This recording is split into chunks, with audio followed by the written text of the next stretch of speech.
Hello,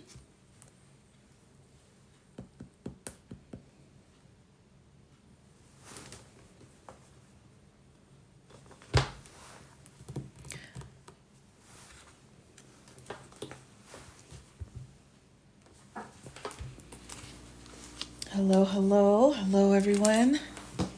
Welcome. I have comments on for a couple of minutes while we get everything sorted here.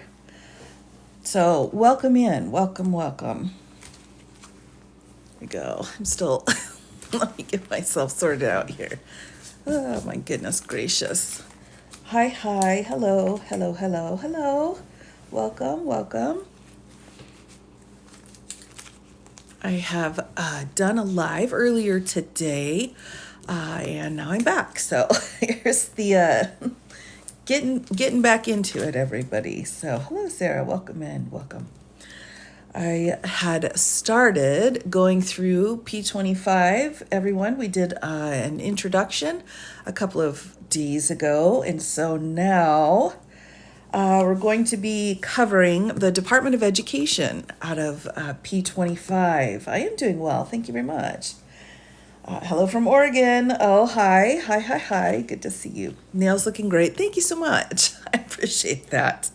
I had a couple trolls earlier today that were a bit rude about my nails, actually. So I appreciate the compliments. Oh my gosh. Yes. Hello. Hi. I don't know, everybody. I think people have turned off their ability to be kind. Sometimes that just happens. So, oh, good. Going great. Yes. We're going to have a great session here. And I say that with, caution. I do have comments on here, everyone, while everyone comes in and joins us. But when I start reading, I will go ahead and turn comments off for a little bit in earlier. Oh, thank you so much, Amber. From Northern, eh? What's going on, T-Rex? My goodness. Thank you. Hello, a girl in her brushes. Hello. Hi, Susan. Hello, Dennis. Oh, I am absolutely pleased as, how do we put it? Pleased as punch? Is that how the saying goes? I am happy to come on and talk to everybody about these things. So we did go through P25 about this time last year, just touching on it. And then a few months ago, we revisited. So now I think it can be very helpful for everyone to have some idea of what they're talking about. So it's very helpful when the villain sets out the master plan. Oh my gosh. Hello, good evening. Hello. No longer allowed to have education. Well, yeah. So I will be taking everybody here through Department of Education by Lindsay Burke. We'll talk about the mission, and then I'll kind of take you through the highlights, really. You can, of course, pull this up online and get your own copy or look at it online if you are interested. There, of course, going to be some pretty major proposed changes here. We just have to remember that there is an order to things, and the order does need to be followed. I know, everybody wants to read, but this is just I'm pulling you in. And once we get started, I'll move my hands out of the way, all right? Is there going to be a civil war? So we are, we're not going to have a civil war where people are, eating rotten food and shooting muskets here. Civil war, it looks different. Civil war will be civil disobedience now, and will be cutting people out of your life where your ideologies are completely different. So yes, I do believe we are at that point, but I think there are lots of different ways that the two sides are fighting, for sure. So how many pages is the whole thing? Almost 1,000, almost a full 1,000. So UK could always take over again. No, they've got their own stuff to take care of. They have their own agenda. They have their own things they're working through. Hello, Willie B. Hello. Yes, yes. So I would say any federal employees, of course, you're definitely, in the danger zone. All right, you're in the danger zone for what is going to happen, what's about to happen. We will see. Just in a couple of minutes, I have told everyone I'd be here at 7 o'clock Central. So my clock says 7:04, so I'll probably get started in about another minute here. Yes, this is Project 2025. Let me go ahead and get my sticky note out so everyone knows what I'm talking about. And my cats take my sticky notes, so I'm looking.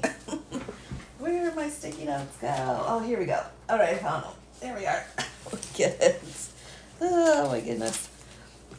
So we'll talk about that. We're gonna take a look at what the master plan is here and what they're going to be talking about. Reading through and pulling out the highlights for everybody, so you've got some idea here. Some of you have already read this before. Some of you have not. So this will be a brush up session here. So we're going to talk tonight, everyone, about the Department of Education. This is chapter 11 in the Mandate for Leadership, the Conservative Promise Manifesto that is available online for anyone who is interested. I have started this series of lives by giving you kind of just an overview. We went through the table of contents last time and just kind of started. Now, I'm not going to be going straight through page 1 through page 1000. I am going to pull the chapters that everyone is asking me the most about to start with. And then once we get through those, then I will go back and fill in the rest. So you can go online and you can just put in, P25, the full P word, and they'll pull it up. So you should be able to find it. There's a PDF file on it and a website, so you can kind of pick which thing you would like to do. So yes, Heritage Foundation. Yes, work in education. Oh, Lisa, thank you. Thank you for whatever you do. I appreciate that. So, all right, with that, everyone, as promised, I am going to go ahead and turn comments off while I'm reading so that my moderators have a chance to listen in as well. Once I have finished reading, and again, I'm going to kind of skip through and just hit the highlights here, we can do a Q&A. Well, I will turn comments on after that. So, get something to type or write down questions, and I will take them at the end when I have finished reading them. I think teachers will be at risk of losing their jobs. It's possible. But, anything is possible at this point. I certainly do not see us making any good strides towards support for our teachers at this point. You're Republican or Democrat or other. So, I do not really declare any party allegiance here, but I will say I do not support people who have been convicted of felonies to have a position of power over the entire United States. So that's kind of where I'm at with that. So you can just kind of use that and figure out which way we go. So let me change my settings, everyone. I am going to go ahead and turn off the comments so I can dive right in here. Yep, let's take a look at it, Susie. Absolutely. Here we go. All right, everybody.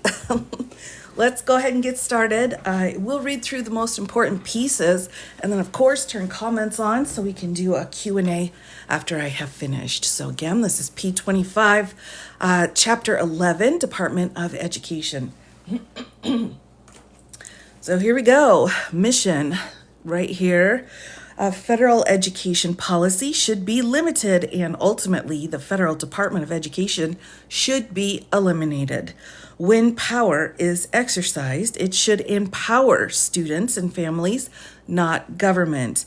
In our pluralistic society, families and students should be free to choose from a diverse set of school options and learning environments that best fit their needs. Our post-secondary institutions should also reflect such diversity with room for not only, quote, traditional liberal arts colleges and research in universities, but also faith-based institutions, career schools, military academies, and lifelong learning programs. So I think the faith-based institutions is going to be one of those big red flags. Now, you may say there's a separation of church and state, although the last few cases that have made it to SCOTUS regarding those issues, SCOTUS has come back and said, whichever case they were dealing with, that it was fine to include the faith-based bits and bobs. I do have some tea next to me, everyone, so I will need to take tea breaks here. Next, elementary and secondary education policy should follow the path outlined by Milton Friedman in 1955, wherein education is publicly funded, but education decisions are made by families.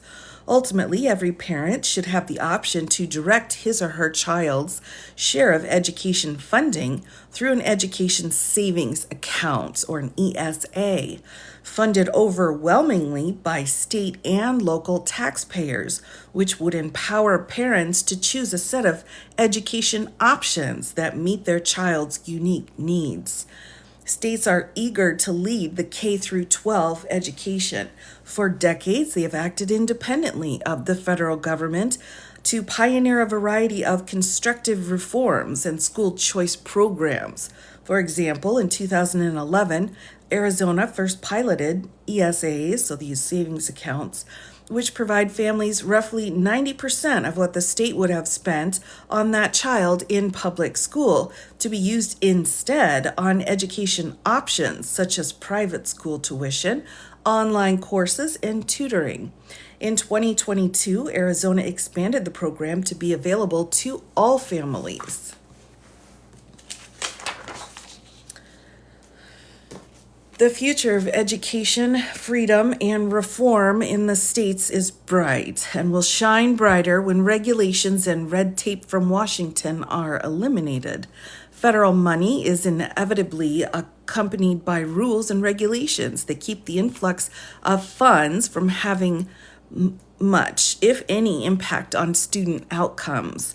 It raises the cost of education without raising student achievement.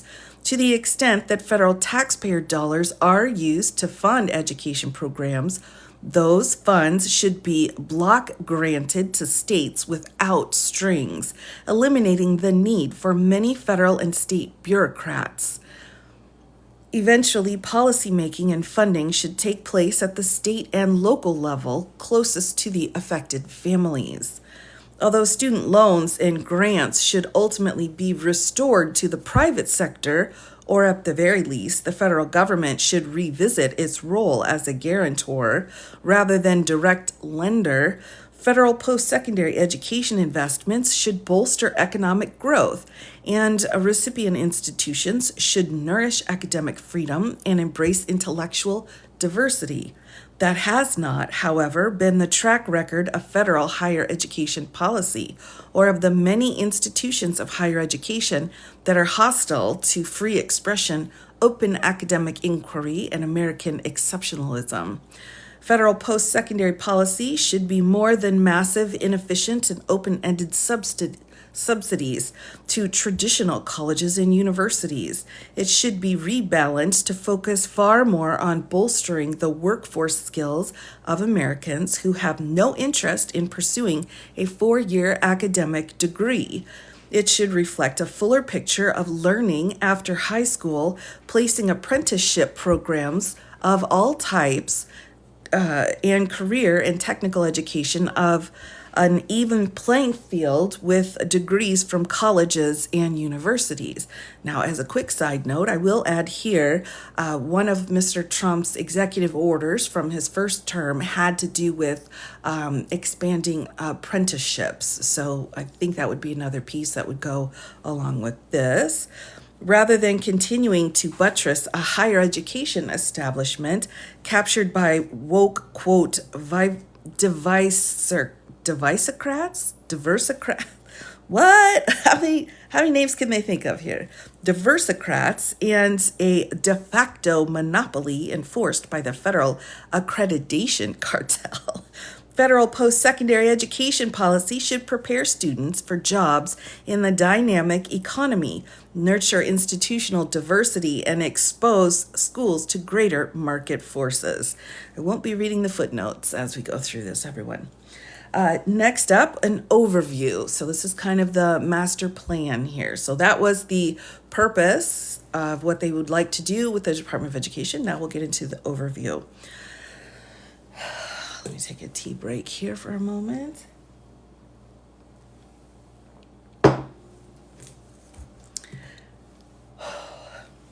For most of our history, the federal government played a minor role in education.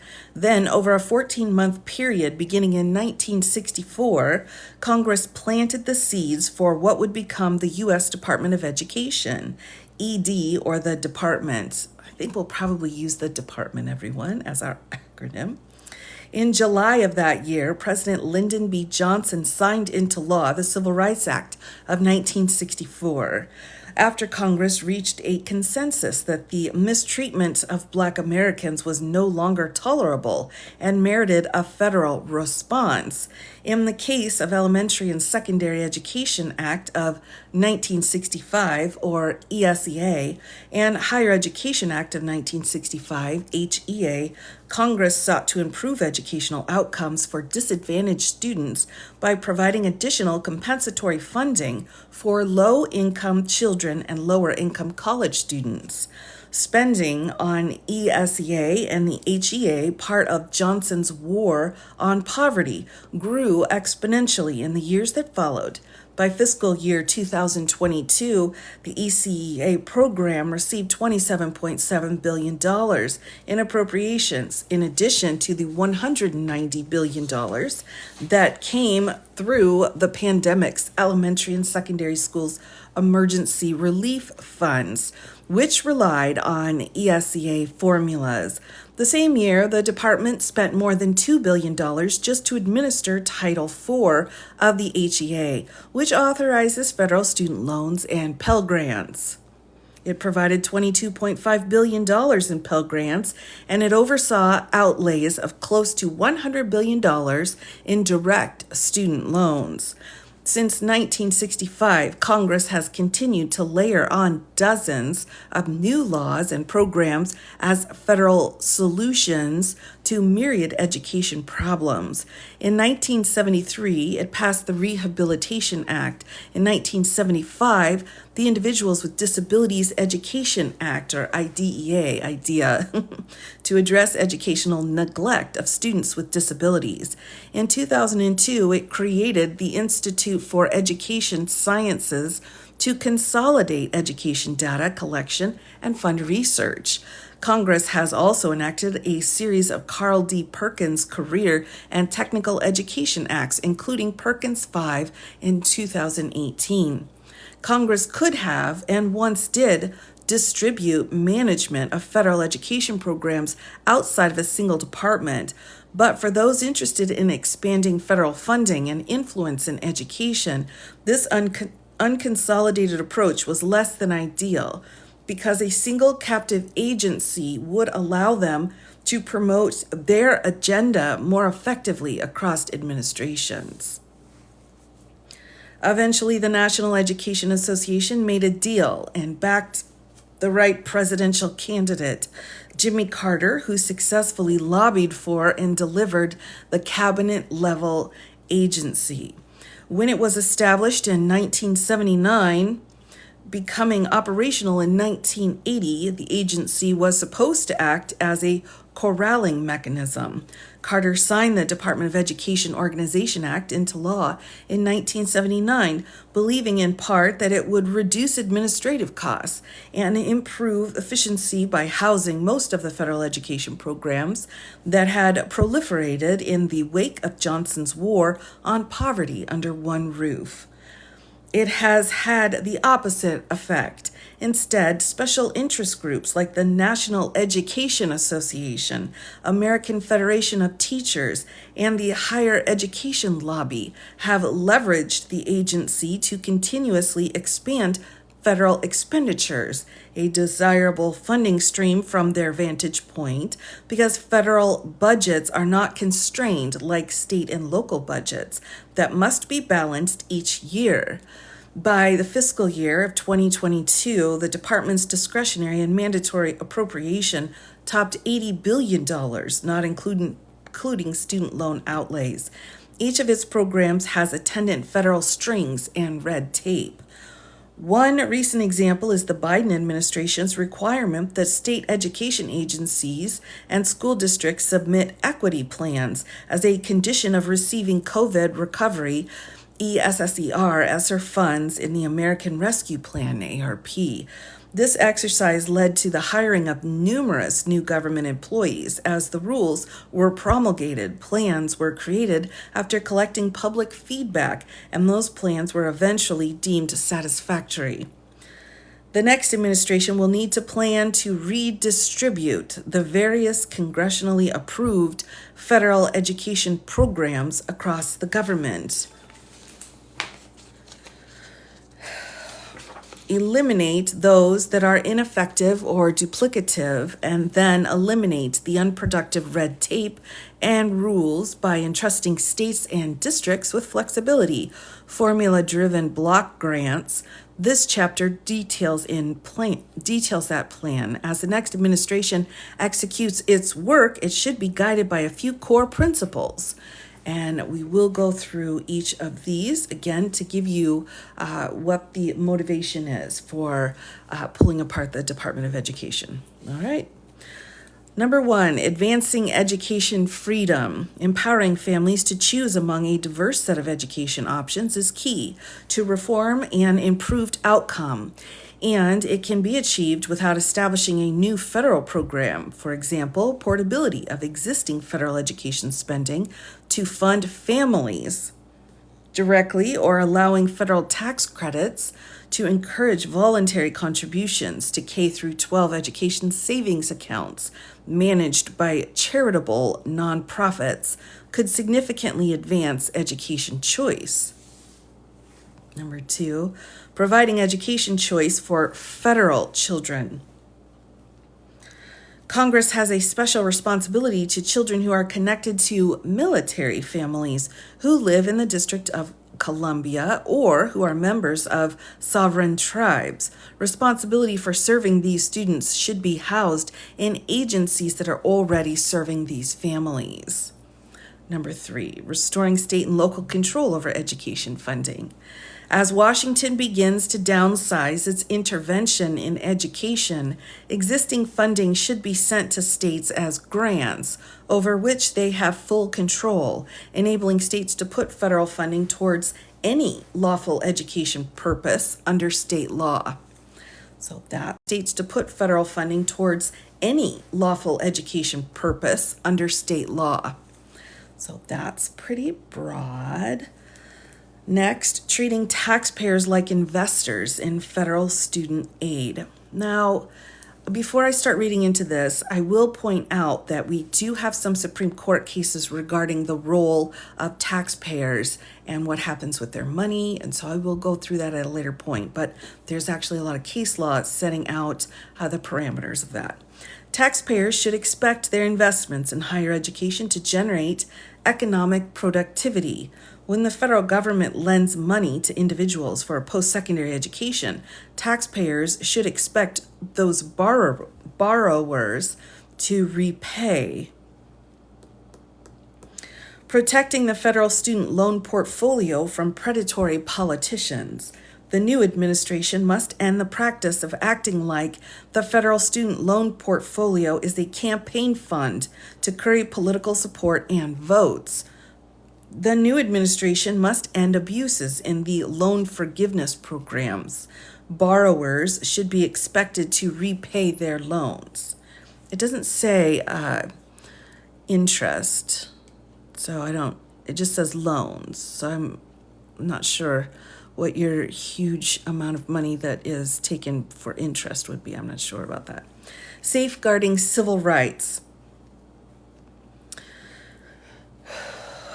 Enforcement of civil rights should be based on a proper understanding of those laws, rejecting gender ideology and critical race theory. Stopping executive overreach.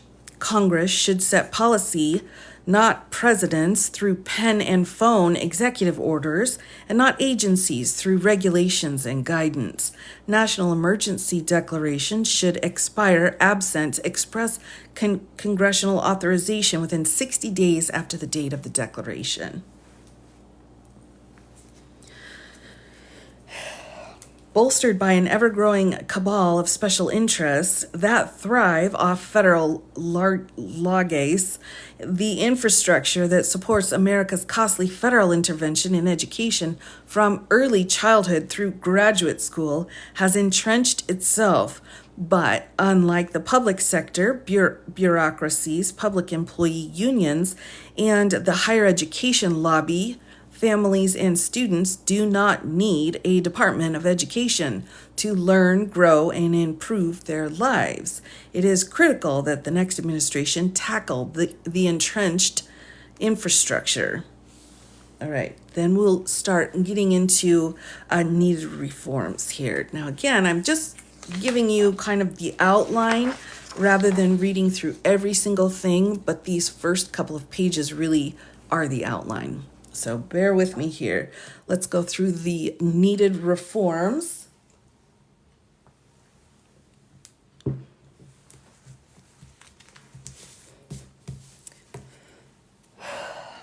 Federal intervention in education has failed to promote student achievement. After trillions spent during 1965 on the collective programs now housed within the walls of the department, student academic outcomes remain stagnant. On the main national assessment of educational progress, reading outcomes on the 2022 administration have remained unchanged over the past 30 years. Declines in math performance are even more concerning than students' lack of progress on reading outcomes. 4th and 8th grade math scores saw the largest decline since the assessments were first administered in 1990. Average 4th grade math scores declined 5 points, and average 8th grade math scores declined 8 points. Just 1/3 of 8th graders nationally are proficient in reading and math. Just 27% of 8th graders were proficient in math in 2022. And just 31% of 8th graders scored proficient in reading in 2022. The NAEP long-term trend assessment shows academic stagnation since the 1970s, with particular stagnation in the reading scores of 13-year-old students since 1971. When the assessment was first administered, math scores, though modestly improved, are still lackluster. And this one, I'm going to just write a note because I need to pull what year Columbine happened. Forgive me, I don't remember the year, but I think that's kind of an important marker as well. Additionally, the department has created a shadow Department of Education operating in states across the country. Federal mandates, programs, and proclamations have spurred a hiring spree among state education agencies, with more than 48,000 employees currently on staff in state agencies across the country. Those employees are more than 10 times the number of employees, 4,400, at the Federal Department of Education, and their jobs largely entail reporting back to Washington. Research conducted by the Heritage Foundation, Jonathan Butcher, finds that the federal government funds 41% of the salary costs of state education agencies. And we have a couple of charts here. This bloat has persisted for decades. In 1998, a commission led by Representative P25 Hoekstra released a critical report based on extensive fieldwork, interviews, and analysis of the Department of Education. The report, Education at a Crossroads, What Works and What's Wasted in Education Today, detailed the suffocating bureaucratic red tape Carter's agency had wrapped around the states. The commission estimated that states completed nearly 50 million hours of paperwork just to get their federal education spending, which at that time they estimated resulted in just 65 cents to 70 cents of each federal taxpayer dollar making its way to the classroom. The situation has only worsened since the Hoekstra report. More recent evidence of Washington's bureaucratic paperwork burden can be found in the growing number of non-teaching staff in public schools across the country, which doubled relative to growth in student enrollment from 1992 to 2015. Excuse me, tea break, everyone. Thinking Columbine was what, 90, 97, 98, 99? Is that right? That'll bug me all night, everyone. I apologize. The labyrinthian nature of the federal education programs, convoluted funding formulas, competitive grant applications, reporting requirements, etc., has likely contributed to the considerable bureaucratic bloat in state and local school districts across the country, and is one of the key areas of needed reform. 1999. Thank you. I have my fact checker helping me here.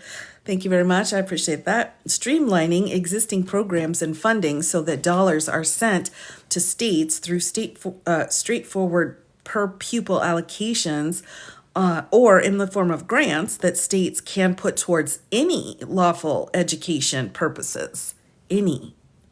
Under state law would bring a needed easing of the federal compliance burden. The federal government should confine its involvement in education policy to that of a statistics gathering agency that disseminates information to the states.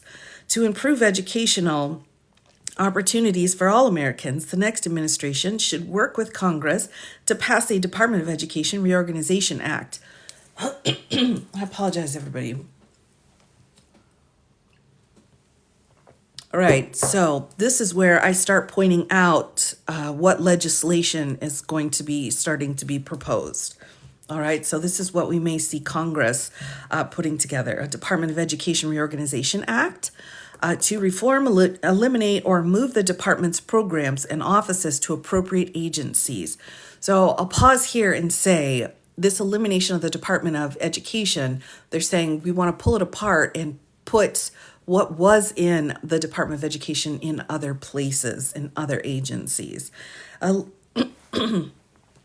So here, the following is an overview of what should happen within each of the offices and to each of the programs currently operated by the department. All right, so there's the outline. Everybody. So we've got the program and office prioritization within the department. So first we have Office of the Elementary and Secondary Education here. So this office is comprised of 36 programs ranging from Title I Part A of the Elementary and Secondary Education Act and Impact Aid to programs for Native American students or our indigenous population and the DC Opportunity Scholarship Program. So here's what they are going to want to do. All right, reduce the number of programs managed by this office and transfer some remaining programs to other federal agencies. Transfer Title I Part A, which provides federal funding for lower income student districts, to the Department of Health and Human Services, specifically the Administration for Children and Families. It should be administered as a no strings attached formula block grant. Restore revenue responsibility for Title I funding to the states over a 10-year period. This office as well also currently manages the federal Impact Aid Program, which provides funding to school districts to compensate for reductions in property tax revenue due to the presence of federal property, such as associated with a military base or tribal lands. Eliminate the impact aid not tied to students. Move student-driven impact aid programs to the Department of Defense Education Authority, or the Department of Interior's Bureau of Indian Education. Transfer all Indian education programs to the Bureau of Indian Education. The DC Opportunity Scholarship Program, which provides vouchers to low-income children living in the nation's capital, appropriate as DC is under the jurisdiction of Congress, should be expanded into a universal program, formula funded, and moved to the Department of Health and Human Services.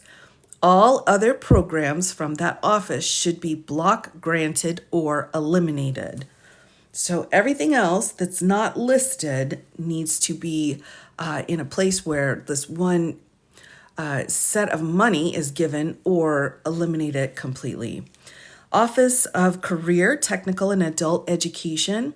Transfer the Office of Career, Technical, and Adult Education's few programs to the Department of Labor, but move the tribally controlled post-secondary career and technical education program to the Bureau of Indian Education.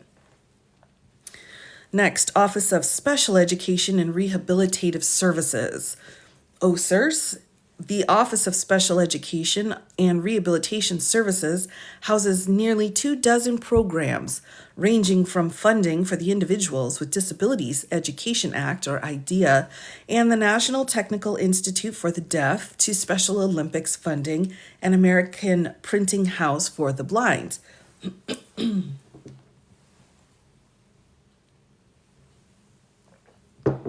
Most IDEA funding should be converted into a no-strings formula block grant targeted at students with disabilities and distributed directly to local education agencies by Health and Human Services Administration for Community Living.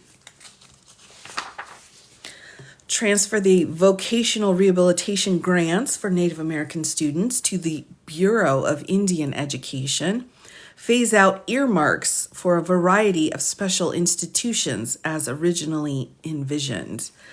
To the extent that OSERs support federal efforts to enforce our laws against discrimination of individuals with disabilities, those assets should be moved to the Department of Justice along with the Office of Civil Rights.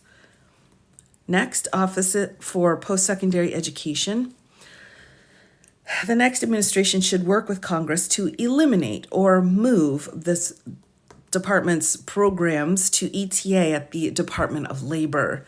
Funding to institutions should be block granted and narrowed to historically Black colleges and universities and tribally controlled colleges. Move programs deemed important to our national security interests to the Department of State. Institute of Education Sciences, IES, move the Department of Education Statistical Office, the National Commission for Education Statistics, to the Department of Commerce's Census Bureau. If Congress believes that the federal government can play a valuable research role, those research centers can be moved to the National Science Foundation. If Congress decides to maintain IES as an independent agency, it needs to address major governance and management issues that keep it from being a productive contributor to the knowledge base related to teaching and learning. Next, Office of Federal Student Aid, FSA. The next administration should completely reverse the student loan federalization of 2010 and work with Congress to spin off FSA and its student loan obligations to a new government corporation with professional governance and management.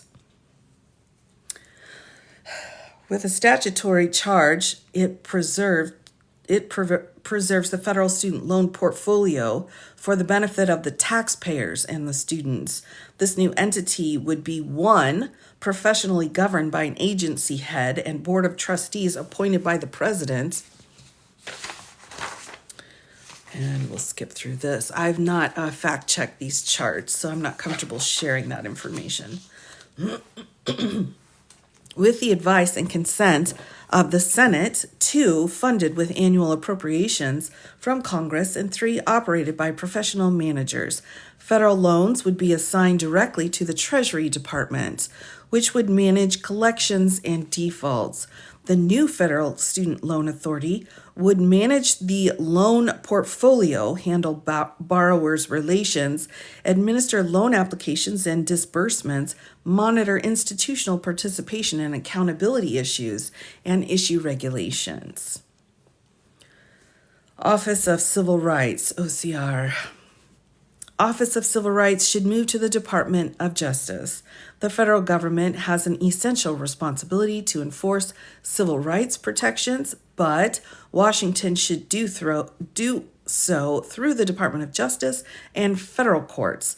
The OCR at DOJ should be able to enforce only through litigation.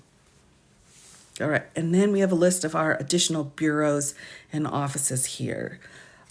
And we can skip down to current laws relating to the Department of Education that require repeal. So this will be the next piece.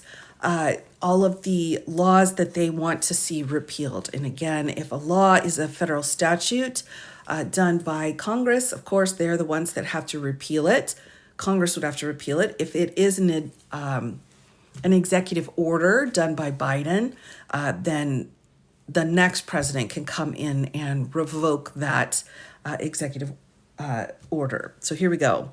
In order to fully wind down the Department of Education, Congress must pass and the president must sign into law Department of Education Reorganization Act. Again, everyone, Congress has to do this, and they have to have enough votes in both sides, in both houses. To direct the executive branch on how to devolve the agency as a standalone cabinet-level department. So Congress would need to pass a law telling the executive branch how it needed to do that. So that seems like a lot of work. That's a lot of work for Congress to do.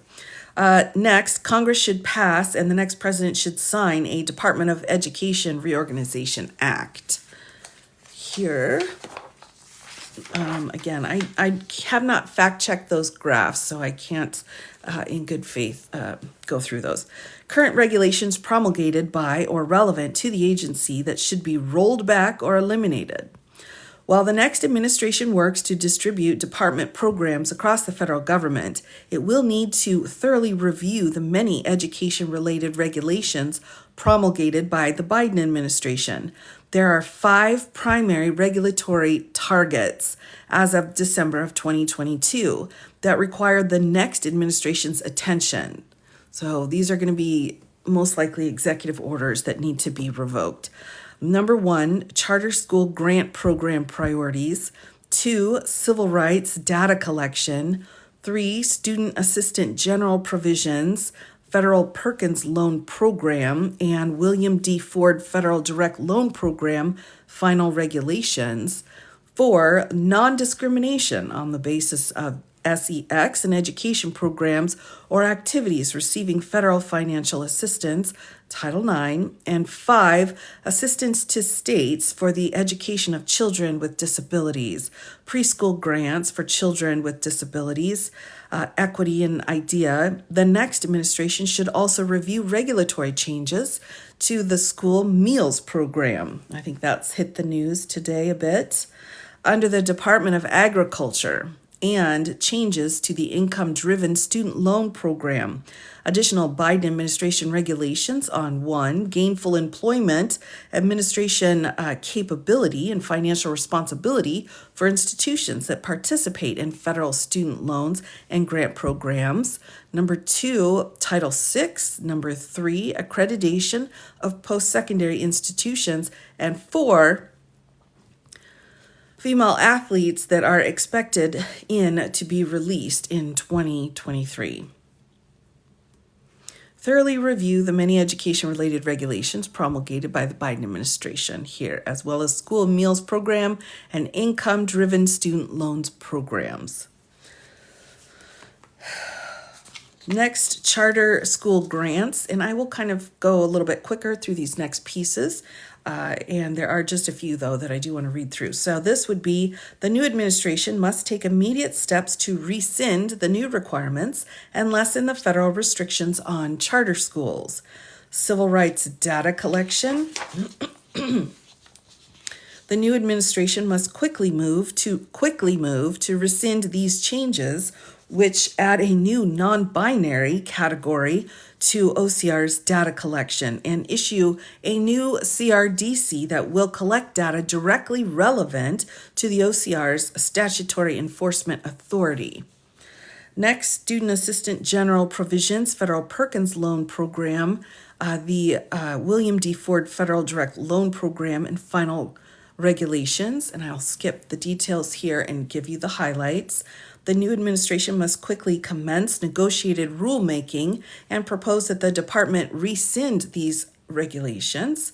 The next administration should also rescind Dear Colleague letters, Gen 22-11 and DLC Gen 22-10, and its letters of accreditation agencies dated July 19th, 2022, which are attempts to undercut Florida's SB 7044, providing universities more flexibility on accreditation.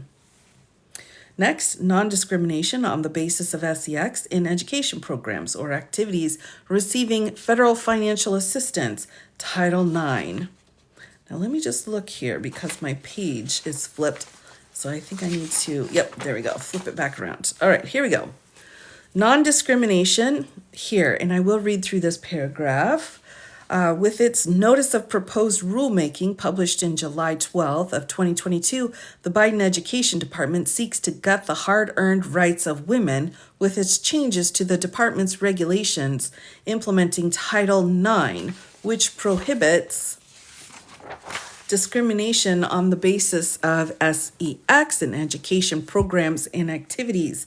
Instead, the Biden administration has sought to trample women's and girls' athletic opportunities and due process on campus, threaten free speech and religious liberty, and erode parental rights in elementary and secondary education regarding sensitive issues of SEX. The new administration should take the following steps. Work with Congress. Again, anytime you see work with Congress means it cannot be an executive order. It has to go through legislation. To use the earliest available legislative vehicle to prohibit the department from using any appropriations or from otherwise enforcing any final regulations under Title IX promulgated by the department during the prior administration.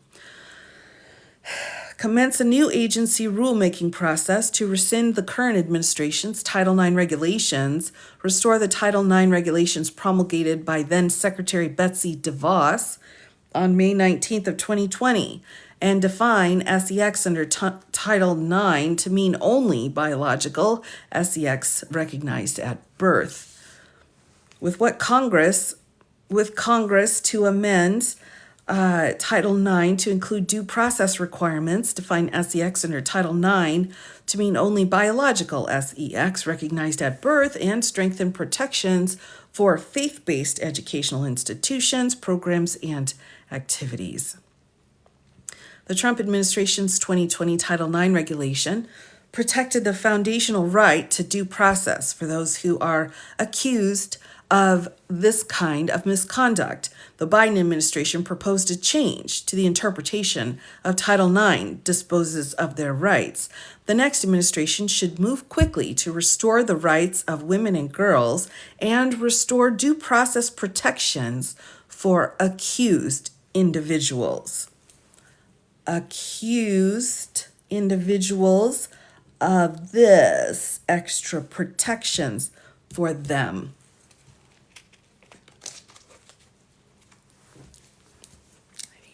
Some tea. One moment, please.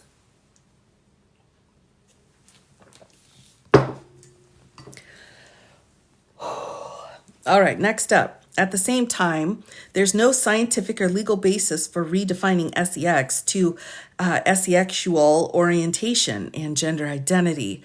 In Title IX, such a change misrepresents the U.S. Supreme Court's opinion in Bostock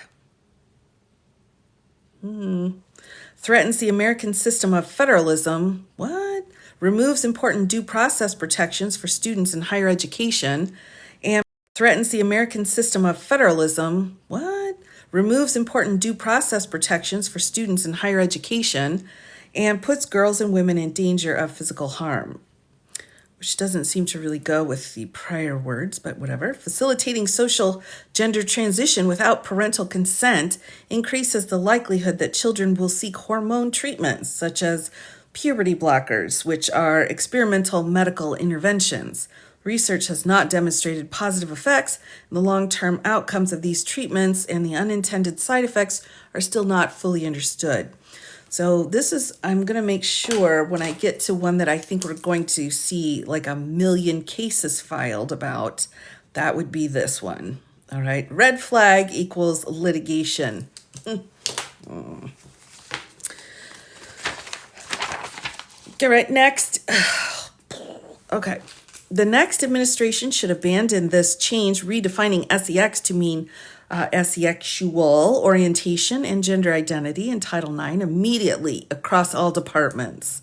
On its first day in office, the next administration should signal its intent to enter the rulemaking process to restore the Trump administration's Title IX regulations, with the additional insistence that SEX is properly understood as a fixed biological fact. Official notice and comment should be posted immediately.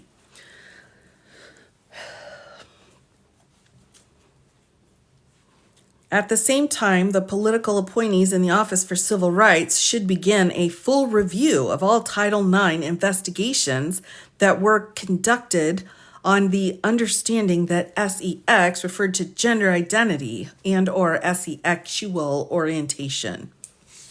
All ongoing investigations should be dropped, and all school districts affected should be given notice that they are free to drop any policy changes pursued under pressure from the Biden administration. The OCR Assistant Secretary should prepare a report of the OCR's actions for the new Secretary of Education, who should, by speech or letter, publicize the nature of the overreach engaged in by his predecessor. The Secretary should make it very clear that FERPA allows parents full access to their children's educational records, so any practice of paperwork obfuscation on this front violates federal law, so you can't burn it or eat it. Title 6, School Discipline and Disparate Impact. Here, we're going to skip to the highlights of that section on page 335, for those of you following along at home. The next administration should continue the policy of the Trump administration in this area and direct the department to conduct a comprehensive review of all Title VI cases to ascertain to what extent these cases include allegations of disparate impact. OCR should also review all resolution agreements with school districts to conform with this policy. As part of this effort, the new administration should also direct the department and DOJ jointly to issue enforcement guidance stating that the agencies will no longer investigate Title VI cases that exclusively rely on the allegations of disparate impact. To the extent the Biden administration publishes guidance or promulgates a regulation on this topic, the next administration should rescind that guidance and commence rulemaking to rescind the regulations. In addition to rescinding the policy and any related guidance, the next secretary should work with the next attorney general on regulations that would clarify current regulations to state that Title VI of the Civil Rights Act does not include disparate impact standards. Although it would require political capital from the White House, given that the mainstream news outlets are sure to frame it as an attack,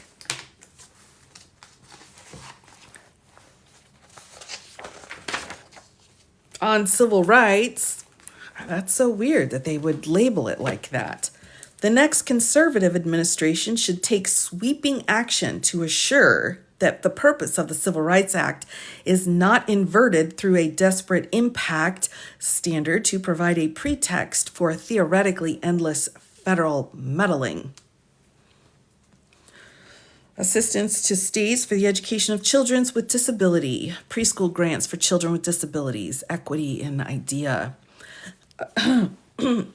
Effective January 18th of 2017, the department issued final regulations under Part B of IDEA that require states to consider race and ethnicity in their identification, placement, and discipline of students with disabilities.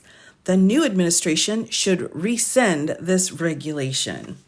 The next administration should immediately commence rulemaking to rescind the equity in IDEA regulation. The Office of Special Education and Rehabilitative Services should prepare a digest of the best research on this subject and share it directly with state superintendents and state special education leaders across the country who have been led by this regulation to believe a false problem diagnosis. Provide school meals to children in need. Do not use federal meals to support radical ideology. All right, here we go, everybody. I'm going to take another sip of tea. Goodness gracious.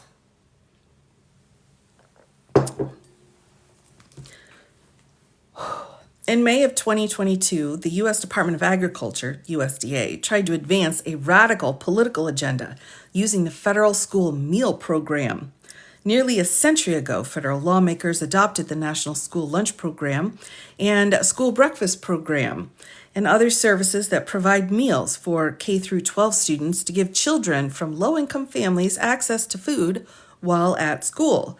Since the 1940s, federal lawmakers have greatly expanded these meal programs, created an entitlement for nearly all students, regardless of family income levels, and have turned the meal programs into some of the most wasteful federal programs in Washington. Now, the USDA is threatening to withhold federal taxpayer spending for these meals from schools that do not implement Title IX of the Education Amendment of 1972, so that the term SEX is replaced with sexual orientation and gender identity. Are you freaking kidding me? My God, I apologize. I apologize here. I apologize, everybody. The next administration should prohibit the USDA or any other federal agency from withholding services from federal or state agencies, including but not limited to K through 12 schools that choose not to replace SEX with SOGI in the agency's administrations of Title IX. So the school lunch program funds will be dependent on whether or not they change the language there. So that makes sense. The administration will have significant support for this policy change amongst state officials and members of Congress. 22 state attorneys generals filed a lawsuit after the USDA's announcement that the agency intended to withhold spending from schools that do not replace SEX with SOGI. Members of Congress also introduced legislation in 2022 that would prohibit the agency from carrying out its intentions regarding Title IX. Phase out existing income-driven repayment plans. So let's we're going to fast forward a little bit here, everybody.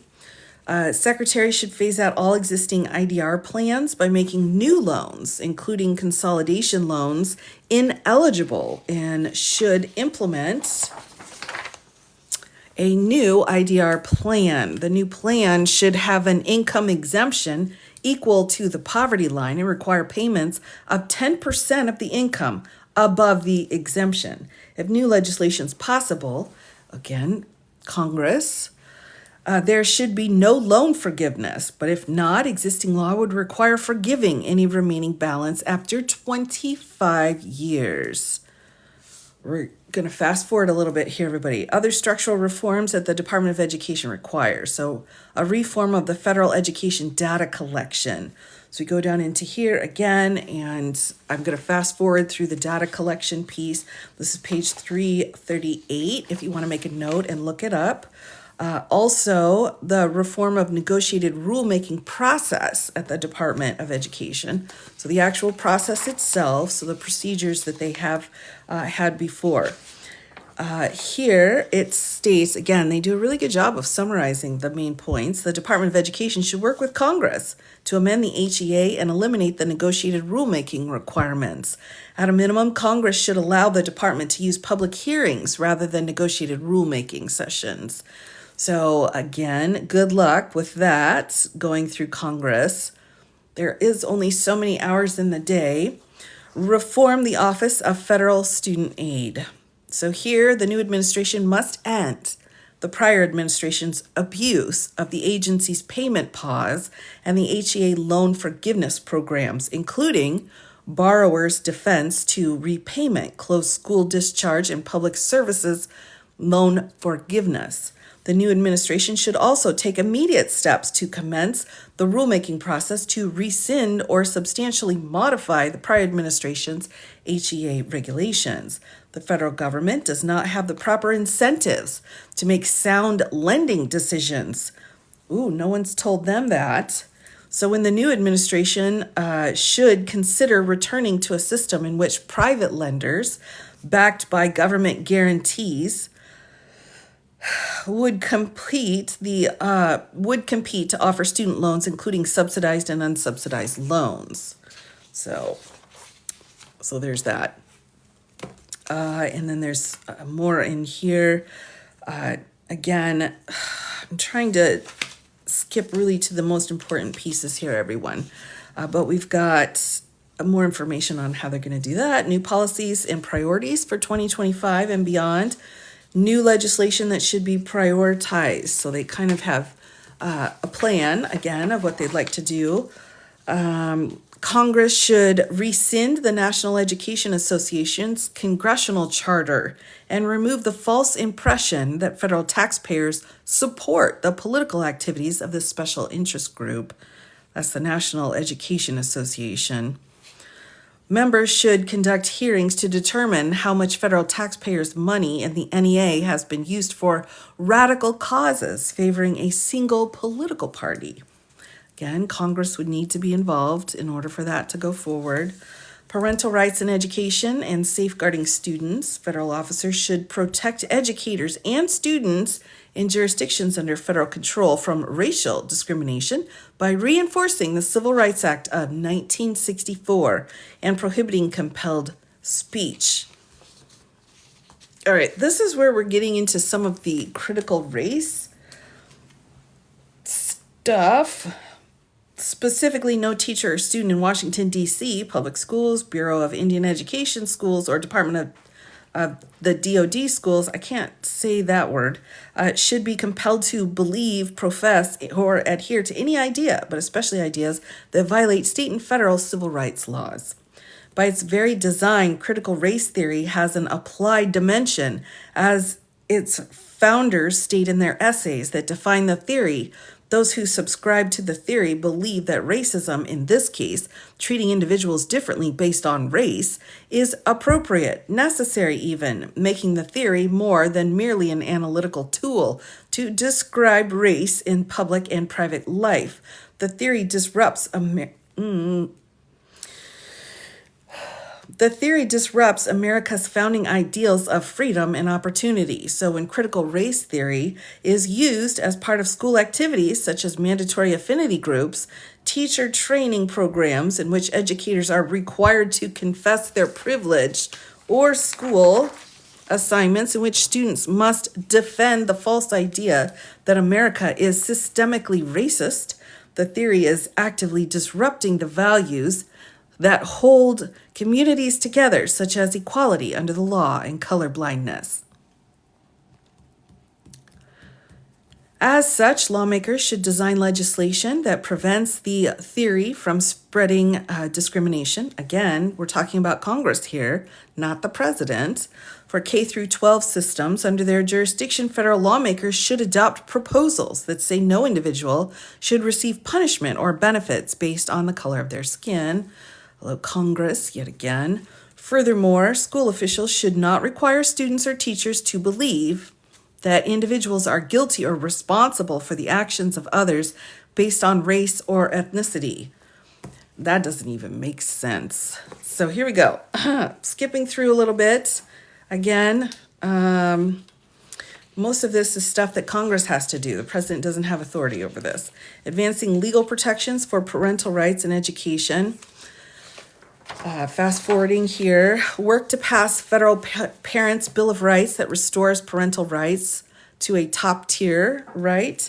I don't know if that's going to happen. Further ensure that any regulations that could impact parental rights contain similar protections and require federal agencies to demonstrate that their actions meet strict scrutiny before a final rule is promulgated.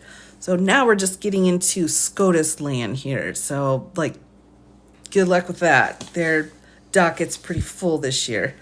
Next administration should work with Congress to amend FERPA and PPRA to provide parents and students over the age of 18 years with private rights of action to seek injunctive and declaratory relief, together with attorney's fees and costs of a prevailing party against educational institutions and agencies that violate rights enshrined in these statutes.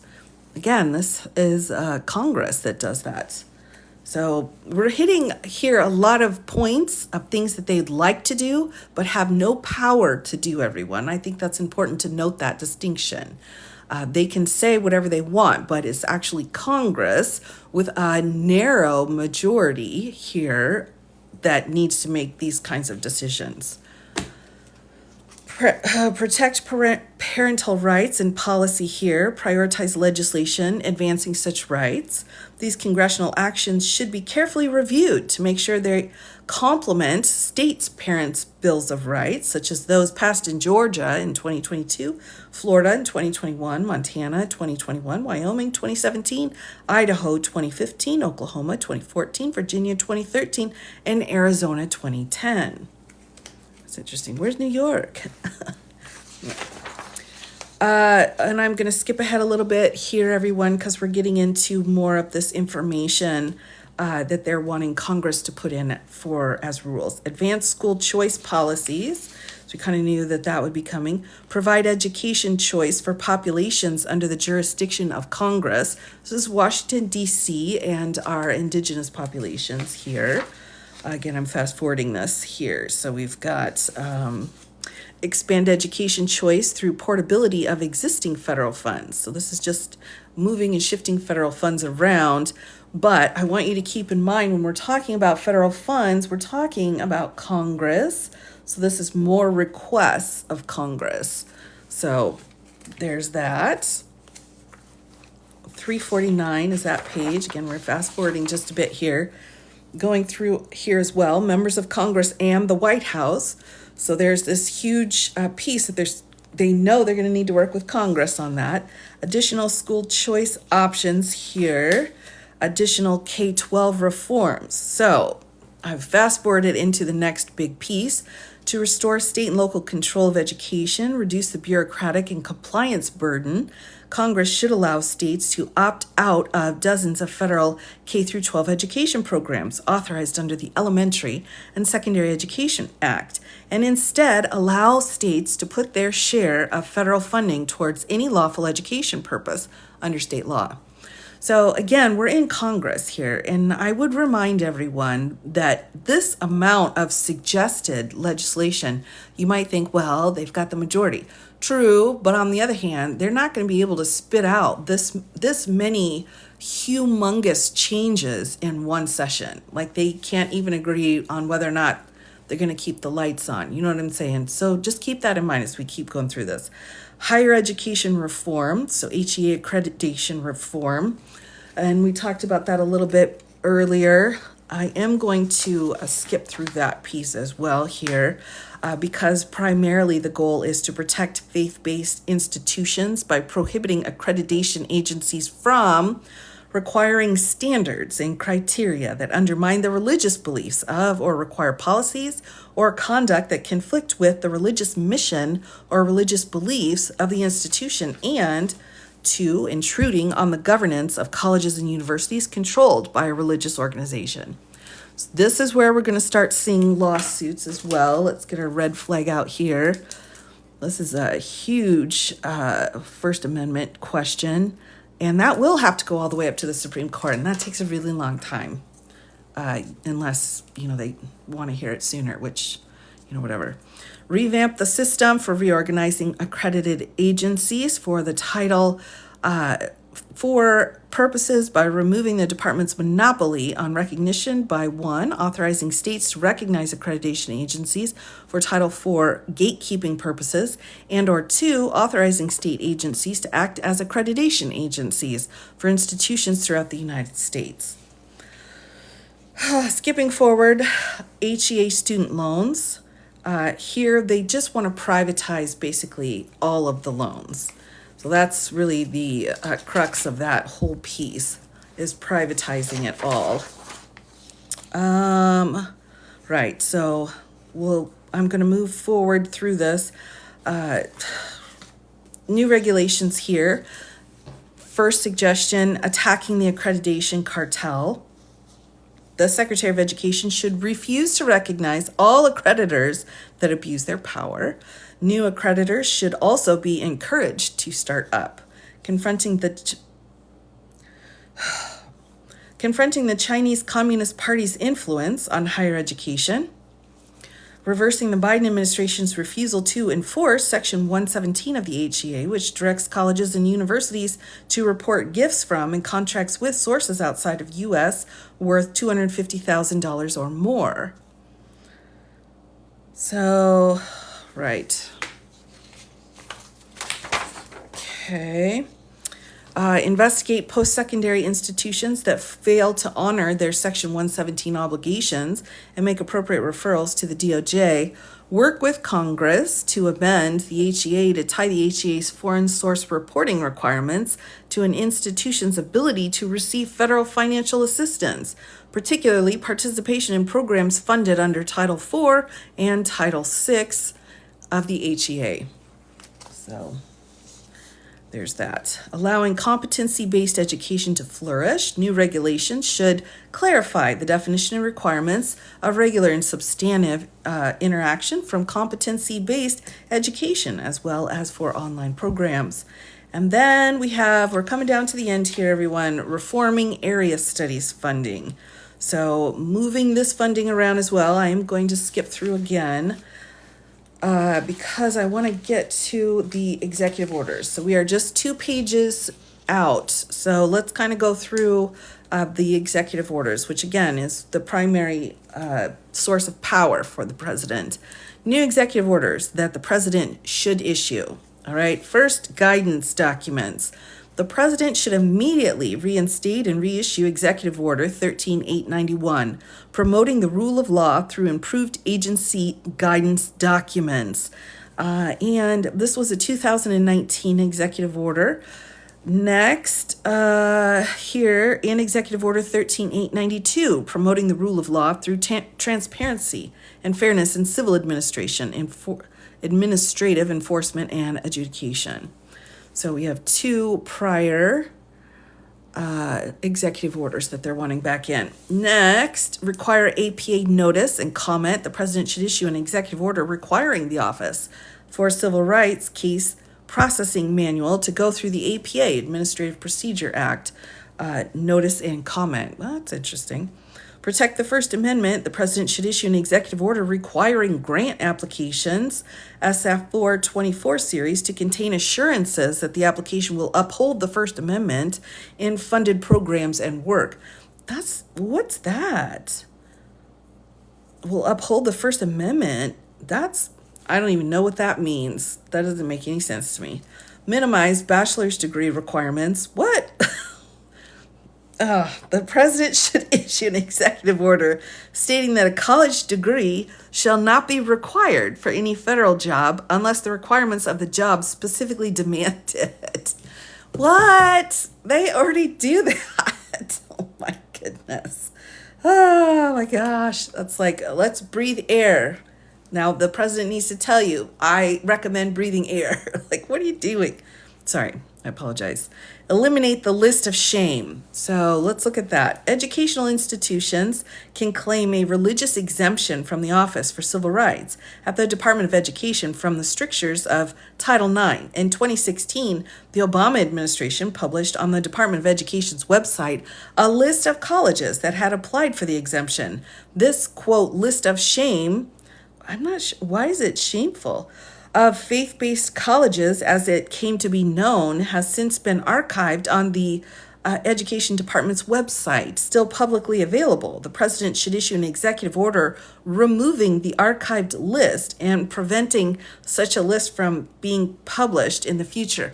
I'm not sure the writer of this chapter understands executive orders. I'm just going to put that out there. I'm just putting that out there. All right, next up. So that's it for the executive order suggestions. Oh my gosh. My goodness gracious. New agency policies that don't require new legislation or regulations to enact. Transparency of FERPA and PPRA complaints. Department of Education should be transparent about complaints filed on behalf of families regarding the Family Education Rights and the Privacy Act and the Protection of Pupil Rights Amendment. At the same time, Department of Education should develop a portal and resources for parents on their rights. Okay, DC Opportunity Scholarship Program down here. Transparency around program performance and DEI influence. An accounting of how federal program grants spread DEI CRT gender ideology. Review of outcomes for Gear Up and the 21st Century grant programs. And then we're coming down to our last page here, everybody. Reissuing the report on school safety from 2018 with updated information. The release of a report to Congress on how to consolidate the department and trim non-essential employees. They're asking for Congress to write a report for them. A report on negative influence of action civics on students' understanding of history and civics and their disposition towards the United States. Okay. I'm just going to make a note. An update on the Coleman report to show the impact of family structure on students' achievement. A full accounting of CARES Act education expenditures, and a report on how many dollars make their way to the classroom in every federal education grant and program, which like what? You don't have a calculator? I'm sorry. I apologize. Apologies. Pursue antitrust against accreditors. The president should issue an executive order pursuing antitrust against college accreditors, especially the American Bar Association.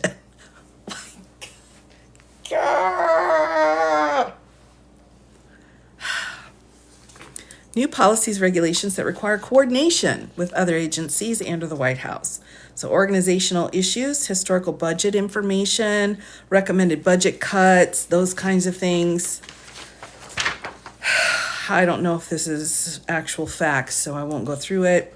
Eliminate competitive grant programs, reduce spending on formula grant programs. And then we have the end notes. But that's the last page. Before that, we have eliminate the PLUS loan program and time-based and occupation-based student loan forgiveness. Eliminate Gear Up. And then personnel, this is another piece I think that's really important. The Department of Education currently employs approximately 4,400 individuals as programs are eliminated or transferred to other agencies. These employees, whose positions are determined to be essential to the mission, would move with their constituent programs. Current salaries and expenses at the Department of Education total $2.2 billion annually. All right, let me go ahead and turn comments on so we can have some Q&As here. Kind of rushed through a little bit, but this is a huge piece of the P25 that we are working with here.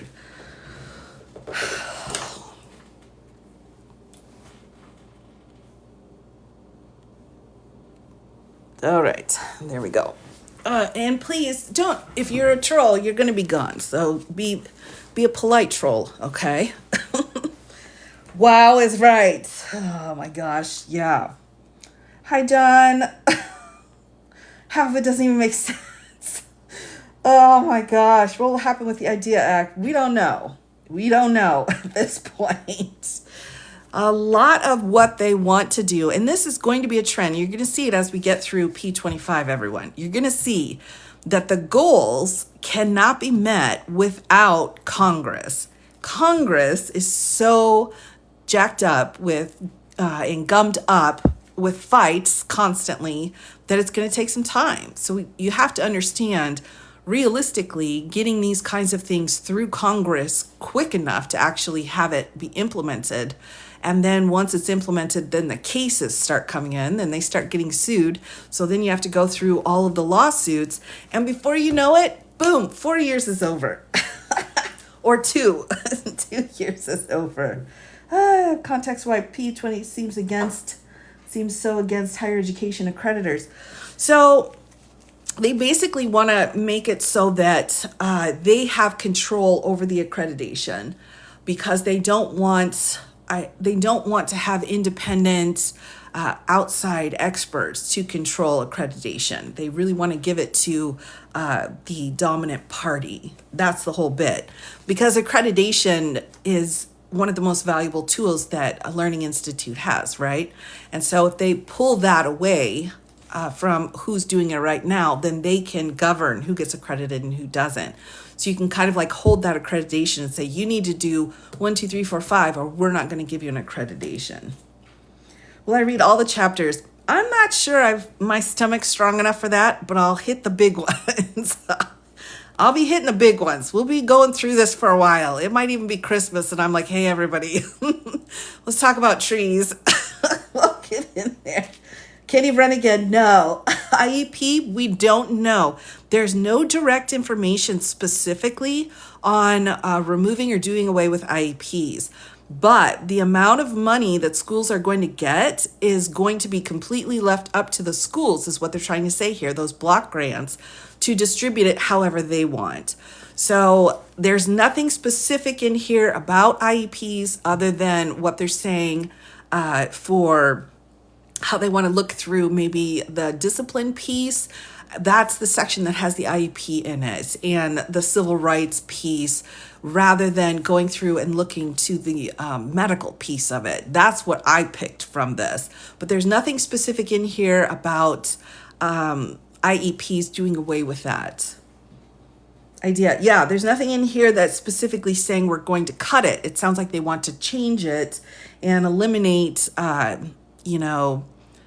anything that could possibly be beneficial to certain populations. FAFSA was not hit in here. They're talking about the Pell Grants and those kinds of things. And we will get into that a little bit more. There's another section of P25 that goes into that. But they're basically wanting to move the federal loan programs into private businesses regulating it with no loan forgiveness involved. So that element of it is that would be huge. That would gut the student loans program, but I don't think it would affect FAFSA itself. I didn't hear you mention anything about early education and Head Start. I did not have that in here. So again, I think the early education and Head Start, they're trying to move everything to the power of the state. So it's going to be up to your local areas on how they want to fund that. There's not going to be any specific federal assistance. It's going to just be like, here's a check, you guys figure it out yourself. They want to kind of pull back from any kind of federal influence in what's going on there. Yeah. Is HHS? Okay, yeah. And we haven't hit that part yet. PSLF, I didn't see that. Yeah, I didn't see the end of that. Department of Justice, yeah, and DOD. The talk doesn't like it when I talk about the DOD. What is the purpose of just moving it? So what they're trying to say is that it costs too much money to have a specific Department of Education. More of what I get from it is that they don't like the intent behind it, which is to lift up our communities that have less, that need help being lifted up. And they're like, well, we just don't need to do that. If it's a Indigenous people issue, it needs to be in that department. If it's a civil rights issue, it needs to be in the civil rights area. If there's a criminal problem, it needs to be in the criminal area. So rather than focusing on education, they're going to pull what they want to focus on into these subcategories and distribute them to the other departments. No, so, and that's a really good question, everybody. Let me clarify. This bologna sandwiches that they're trying to do here, some of this can be done through executive orders. I'm not sure what she was talking about towards the end, like making certain things for, like, if a job isn't required to have a college degree, then I don't think you need to write, this job doesn't require a college degree on, something that already doesn't have those qualifications. But the big thing here is, again, the education element of it is not the focus. The focus is going to be something else. These kinds of sweeping changes, like 3/4 of these things that they're wanting to do, everybody, or 75% up to 80%, have to be done through Congress. So 80% of this requires congressional legislation that people agree on both sides. So, how a bill becomes a law, it takes a long time, and you have to get people to agree to it and then go up to the president to sign it. And then it goes out and, they set a date when it starts going. And if there's any kind of violation, they're going to be hitting lawsuits. So this takes a long time. We're on a slow journey here.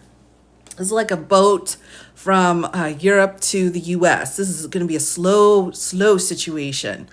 Some of the executive orders might do some changes that are going to be uncomfortable, but as far as these huge changes that they're trying to do, they're going to have to get it through legislation. That takes a little bit of time. They have slim majorities.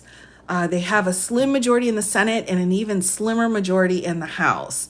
And within the Republican Party, there are some people in there that are like, we're not going to do some of these things. Just think about how hard it was, again, to get a Speaker of the House. That took days and days the first time. And then after that, it's a mess. They can't really agree on very much.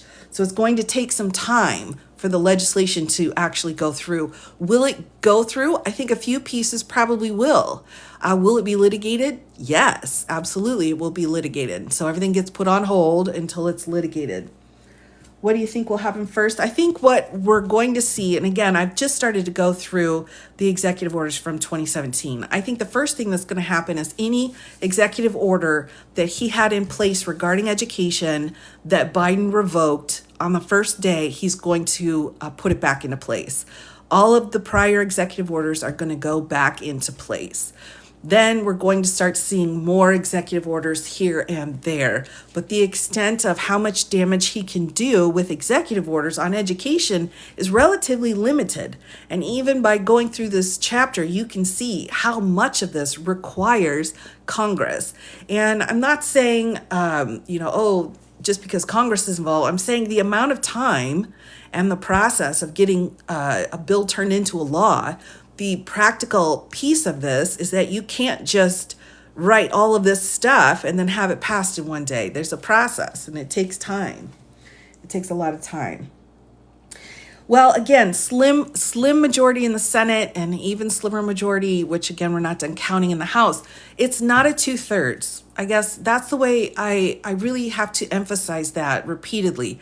It is not a 2/3, which means we're going to have people debating. We're going to have committees letting certain things out and other things aren't going to be out. And then we're going to have people fighting over, well, what about this? What about that? And so kind of just shoving everything through, it's going to take at least a minimal process in order for there to be debates on the floor, right? And people are going to complain and things are going to go back and forth. So and my other thought too is a lot of this stuff, like the they're asking for a whole act for the reorganization of the Department of Education. Sure, that's going to take some time. Meanwhile, all of these other things, in my opinion, they're going to nickel and dime it and add it on to other pieces of legislation. All right, like the spending bill, they're going to slip in something here and there, which is, sneaky. But, I think the amount of time that it takes for anything to get done in Washington will be what is good. That'll be good for us. They'll hide it. Yeah, they do. And they sneak it in. Can you highlight what 2/3 support gets you as opposed to a simple majority for everyone? Right. So a simple majority, again, you're going to get stuff passed, the bill proposed, and then get it passed and then sent over. But it's not guaranteed, right? Because if you have only a few people, you could very well have, 5 senators that are not willing to vote with their party, is what I'm trying to say. Or you could have 5 House of Representatives that are not going to get on board with their party. So because that is so slim, you're going to have negotiations. Like, I'll vote for this, but I need you to vote for that. And if you're not going to vote for that, I'm not going to vote for this. So there's going to be some negotiations. If it was 2/3, then those handful of people wouldn't matter. Those few votes that could flip it one way or the other just wouldn't be an issue. It would just be like, we're done. Call a vote, we're done. So that's really what that 2/3 or supermajority, how it works. All right. Also, if there's anything weird going on, like constitutional amendments, they certainly don't have 2/3 in order to do that. So the difference between the parties is real slim in both houses. So it's going to take some work. It's not going to be able to just be like, boom, we're done, give it to the president. It's going to take some work. Did win Congress. Well, right. But by a few people, by a handful of people. There was no, and I've said this before, there was no red wave. If you listen to the news, they're like, wow, the Republicans won overwhelmingly. I'm like, hey, whatever. But if you look at the numbers on the parties, you can see it's a handful.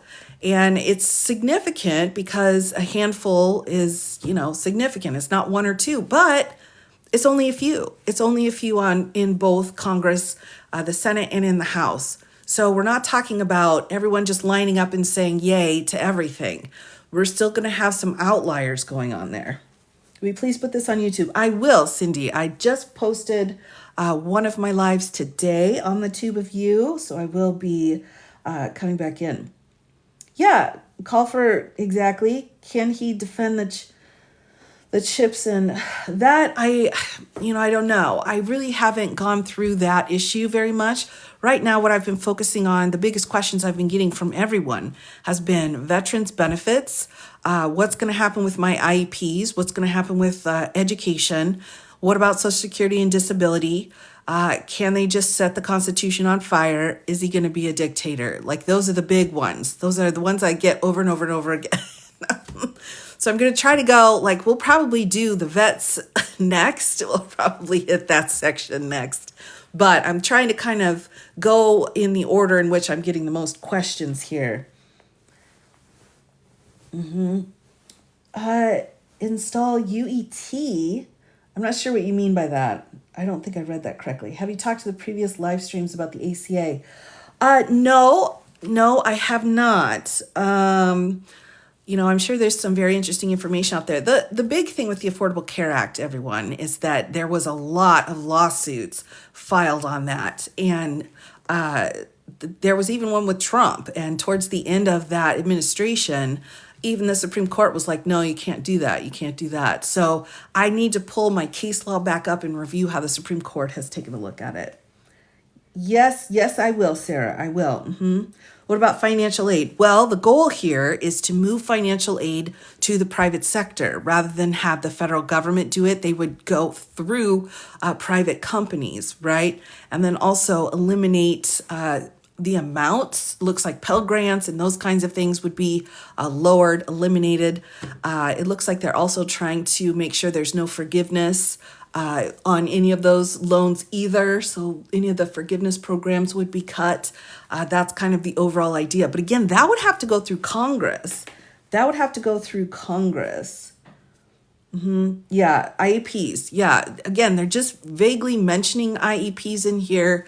It's going to depend. They're trying to push everything back into everything being state and local taken care of by just cutting one check to the state. Here's your federal money. Now we don't care what you do with it. Right, 25 years. So generous. Thank you so much. Oh, of course, Leslie. Well, thanks for coming by. Thanks for coming by. My evening lives now will really be spending a lot of time going through these huge pieces. You know, there's some stuff in here about the environment. Like I haven't even cracked that one open yet. Like I'm afraid. I'm scared. I have fear. We're going to need to start talking about the Environmental Protection Agency and Clean Water Act and Clean Air Act. We're gonna be taking some hits on those, everybody. So we're gonna have to look into that as well. Will loans be forgiven after 25 years? It's going to depend. It looks like it's going to depend on how they're setting it up. One of the things that they're saying is that no one should have any forgiveness at all. If you take out loans, you need to pay them back. Meanwhile, in another place, they're saying, well, maybe in this specific situation, there could be some forgiveness, but it's not really hammered out. That's why I can't answer if they're going to be, after 25 years, forgiven or not, because it's not specific enough to put that in there. Will Social Security be taken away? Well, not if Bernie has anything to say about it. That's going to be a huge debate. I mean, we're going to hear that debate on the floor and people, yelling at each other about it. Stop spreading fake news. What? This isn't news. This is the law. I'm explaining how the manifesto works, dude. What about FAFSA? Yeah, again, there's no, particular specific change to the FAFSA form itself, but they're saying, yeah, we want to privatize this. I'm in college. Well, Julie, I think you're going to be okay. There's going to be some changes, but I think what's in place at the moment, you're going to be able to kind of ride that out. It's going to be the next batch. When the lawsuits are finished, when the debates are finished and the law gets passed, that's when things are going to change. They can't change your entire world mid-semester. They've got to go through the process. Veterans benefits, yeah, it's going to be a big one. And I am planning to go through Veterans Affairs. I think that'll probably be my next live on this to go through. Income-based repayment plans for student loans. That they didn't specify. They just said that if you take out a loan, you need to pay it back. What about 401k? Yeah, I'm not in that area yet. We will get there. We'll get there. Changing the rules on loans when I've been in it for 10 years. Yeah. I mean, they can change them around, but there is a protocol that has to be gone through. So it's not going to be like he gets sworn in and then boom, your loans are all jacked up. It's going to take some time. Oh, yeah, it's going to take some. How am I feeling? Thanks for asking. And I tell you, yeah. I think we're all probably in the same boat. What did the last page say about Parent Plus loans? Right. Let me get there. I kind of scooted through the very last little bit of this just to make sure I could show you how things went as we went through it. So let me see. Eliminate the plus loan programs here, and time-based, occupation-based student loan forgiveness. That's what we were talking about. Eliminate Gear Up here. I've got that. Last page say. I'm not seeing. Tea break. Thank you, Bay. Appreciate it. Competitive grant programs. Let me look here. DC Opportunity Scholarships. Oh, I just don't see it. I apologize. Yeah. Let's go to this last page, the elimination. So these three are going to be eliminated, is what they're trying to do. So overall, all right, everyone, let me recap. if you took out loans, they're saying forgiveness needs to be off the table pretty much. And except in certain situations, it's not clear exactly what you need. But the whole loan forgiveness situation, I mean, here again, so we're ending time-based and occupation-based student loan forgiveness right here, right here. They're saying that, and that would save taxpayers $370 billion. So yeah, I mean, it's going to be rough. That's at least what they're hoping to do.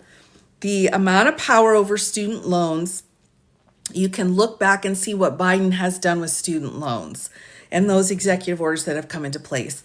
Keep in mind, the very first executive order that he did about loan forgiveness that went out, the Supreme Court knocked it down and said, you don't have enough power as the president to make these changes.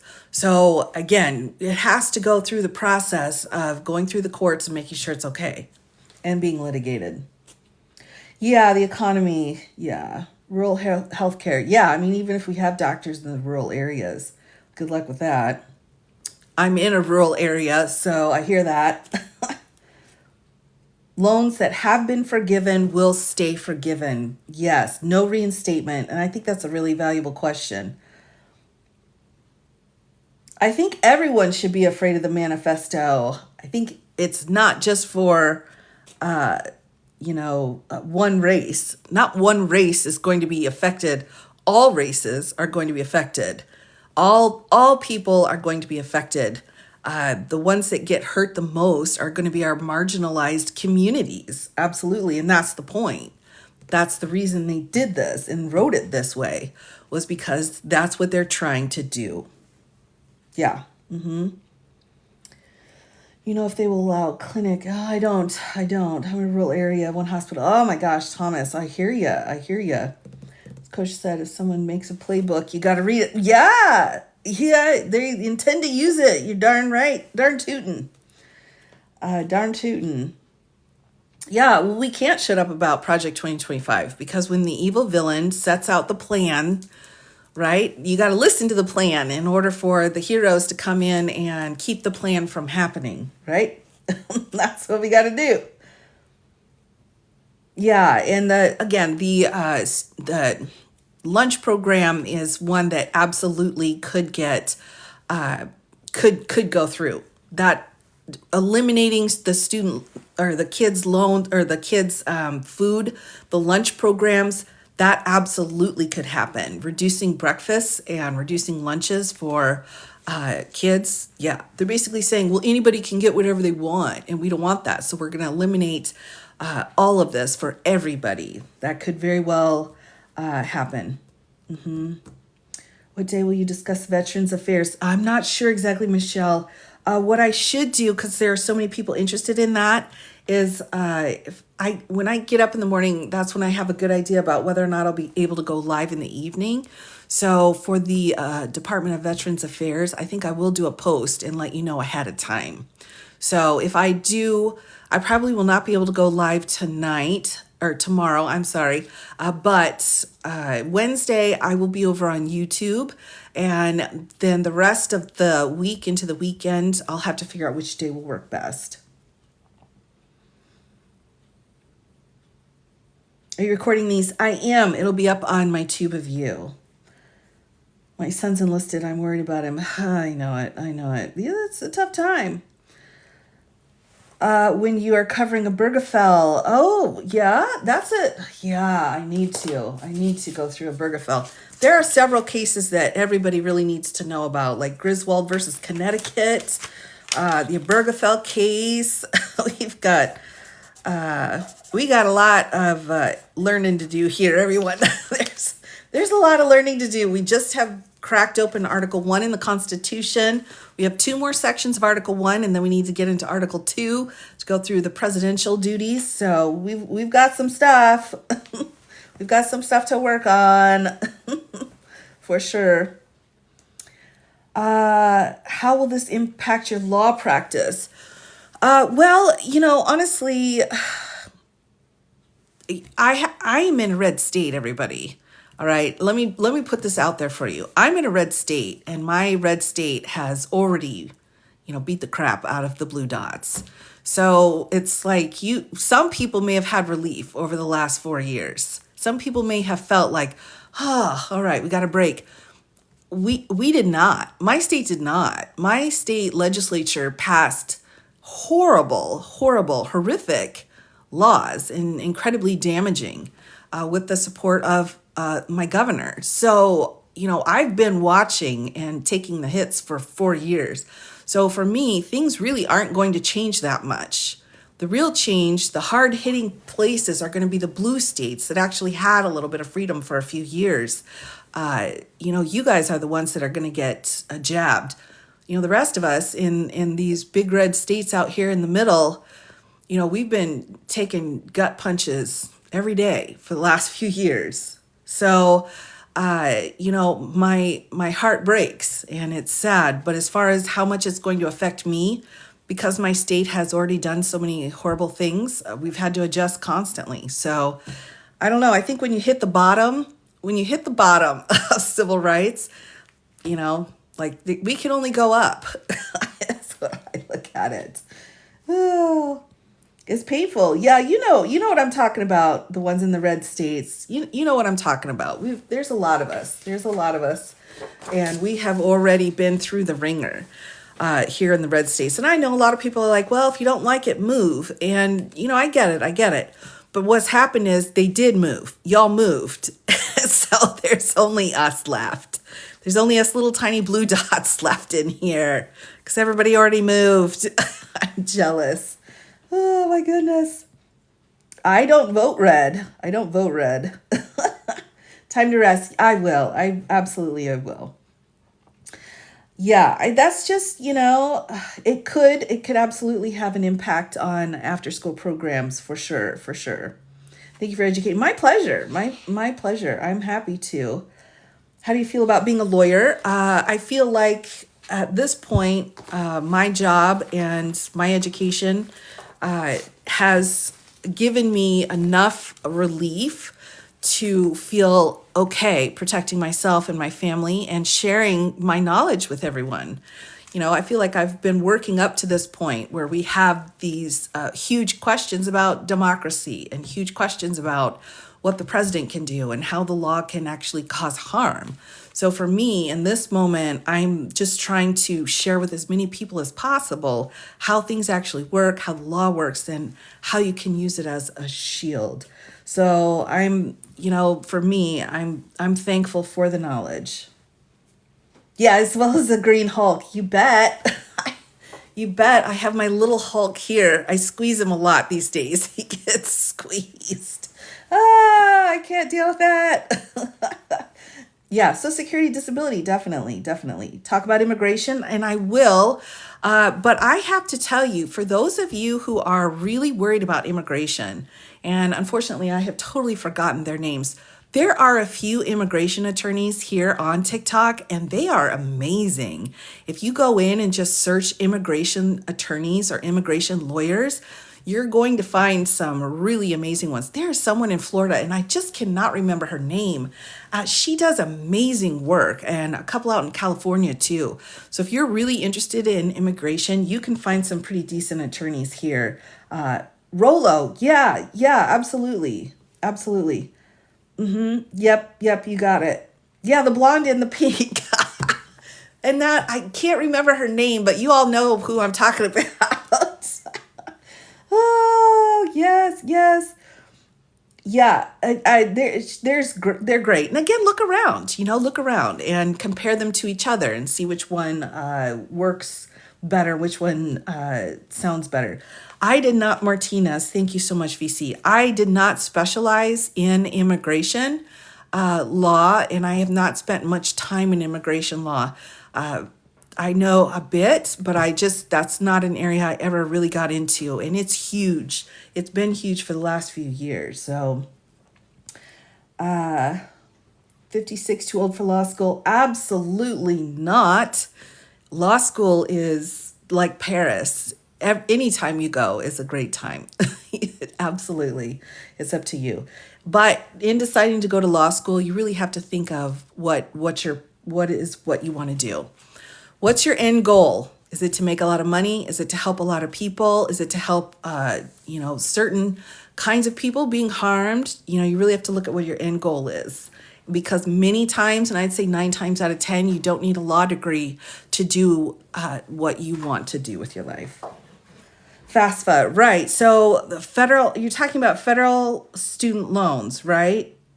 I mean, is that what you all are saying when you're saying FAFSA? Because the whole process itself is what I think of when I think of FAFSA. So the federal loans, they're going to try to privatize, right? They're wanting to privatize everything. Reduction in Pell Grants, eventually an elimination. The federal loans themselves would be put through a private loan company for them to deal with. So the federal government would be basically outsourcing the federal loans at this point. The forgiveness elements would be pretty much gone. So if you had a public sector job where the forgiveness is on the table, your loan forgiveness is no longer on the table anymore. Pell Grants, they're going to be cut and then removed. Work study, they didn't get specific on that yet. But again, I think pretty much all is going to be reduced. Organization that keeps track of your college financial aid. Thank you, Navy vet. Thank you. I appreciate that. It's affect children who get services. Well, I would say the biggest impact here, what they're wanting to do is instead of going through and giving funds to, different programs, is they want to cut a check, give it to your governor, essentially, and say, do with it what you will, but that's all you're getting from the federal government. So a point where your legislature and your governor are going to decide where that money goes. And that could definitely have an effect on that. ABA therapist has been very supportive. Well, that's great. That's great. Again, I don't see it changing right away. And I think you're going to start seeing some heads up on it. But, and I'm not sure exactly how they're going to change that either. But yeah, no IEP. Well, IEP in special education is not going to be eliminated like when he takes office. I would say for the rest of this year, everything is already in place. The funding's already in place and so on. We're going to have to watch and see what kind of legislation gets pushed through before we will really know what happens. And whatever it is going to take place in the fall of next year. Does that make sense? Like all the funding for winter and spring is already done. That's all planned. So it'll be next fall that you'll start to see some things happening. Right. Exactly. So we have to wait. We'll have to figure out what kind of laws they're trying to pass and what actually gets done, if anything gets done through Congress. You have to keep an eye on that because that's going to hit you next fall. Can you talk about them trying to denaturalize people? So, right, that whole process that they're talking about, the, taking away citizenship and stuff, that's weird to me. I don't understand what's going on. Let me just put in here. Let me look here. Let me get the spots. Let's just make sure. I've got my Constitution here, everyone. Just give me a second.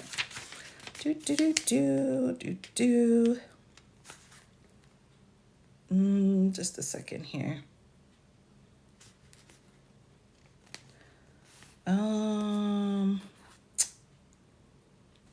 Okay, so we have, yeah, that's gonna suck. That's gonna suck. That's going to suck. ICE is going to be crazy again, man. I mean, it was crazy before, and it's going to be crazy again. I can't find it. My eyes aren't adjusting properly. Citizenship is set out in the Constitution. Hey, Navy vet, can you do me a favor? Can you check out which section the citizenship piece is in? My eyes aren't working quite right at the moment. It's going to be in the articles. Help me out, everybody. Help me out. Relation of the states to each other.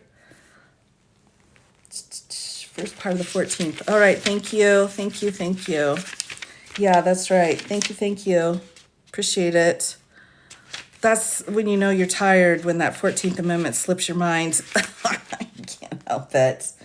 Article 1. Yeah, Article 1 is the, here we go. You're right, everybody. Thank you so much for your help. I appreciate that. I really do appreciate that. I know I put you on the spot, Navy Vet. Apologies. So here we go. We've got Section 1. All persons born or naturalized in the United States are subject to the jurisdiction thereof, are citizens of the United States and of the state wherein they reside. So if you are naturalized, born or naturalized, if you went through the process and you became naturalized, you are a citizen of the United States. Under the law here, the only way for your citizenship to be revoked is if somehow you obtained it illegally or there was some kind of illegal issue. But really, you have to denounce it. You have to give it away. In fact, we've had cases, and I can't remember the name of it, but we had a case with a guy in Casablanca, and he's like, I'm out of here. And they're like, we're taking your U.S. citizenship because you defected out of the military. And he's like, whatever. So then they came back, and he's like, dude, I want to get a passport. And they're like, well, you're not an American citizen. And the Supreme Court of the United States said, you cannot take someone's citizenship from them as a punishment for some other kind of crime or just for funsies. Like, a person has to intentionally renounce it.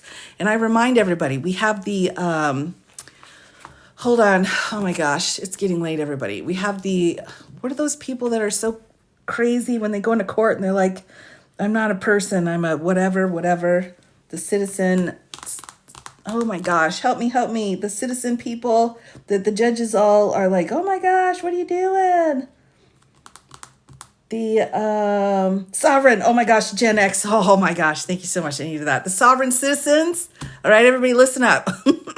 The sovereign citizens are like, blah, blah, I'm not a citizen. Meanwhile, yes, they are. If they're born here, they are a citizen. The only way to get rid of that is to actually denounce it. And you have to do it to like a diplomat, or there's like special people even you have to announce it to. So the government can't just take your citizenship away. It's guaranteed under the Constitution. Thank you, Suze. Yes, exactly.